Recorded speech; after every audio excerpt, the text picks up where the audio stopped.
In today's NBA pick video play for November 24th, 2018, talking about this matchup between the New Orleans Pelicans and the Washington Wizards. Going to give our lean on where we see the better value on the over-under. The total number sitting pretty high here at 240 points, but whenever you have the Pelicans involved, you're usually going to see those elevated total numbers. Now, both of these teams coming into the second leg of a back-to-back and both having to travel with the Pelicans in their last outing playing at the New York Knicks, so it's a road back-to-back for the Pelicans. And then also Washington playing at Toronto in their last outing. So they also have to travel to come back to their home court. And whenever you're on the second leg of a back-to-back, especially with travel on top of it, that can have a fatiguing effect, and maybe the teams aren't going to play quite as fast as they typically do. But we'll see how that plays out in this matchup. In terms of where these teams are, as we're almost about a fourth of the way through the regular season, the Pelicans battling in a very tough Western Conference. If you're going to make the playoffs out West, you're likely to have to finish well above a 500 record, while Washington maybe has a little bit more room to play with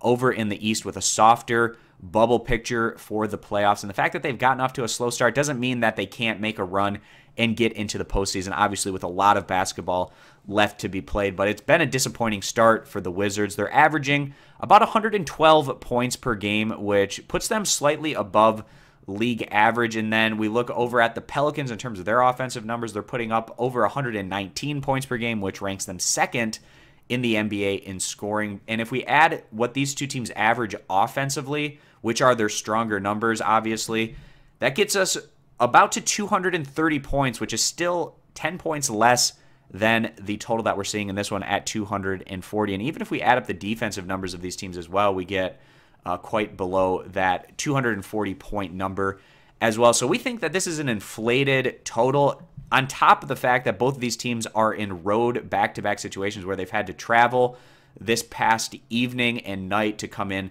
to this matchup here today, which can have a fatiguing effect, and maybe that's going to slow the pace a little bit, especially out of the gate when things get started there in the first half. So with that being the case, we're going to go ahead and side with the under 240 points as the better value bet. If you agree, give the video a thumbs up. Disagree, give it a thumbs down. Check out all of our picks for today over at stumpthespread.com. Subscribe to our YouTube channel, and we hope to see you guys back here for future videos.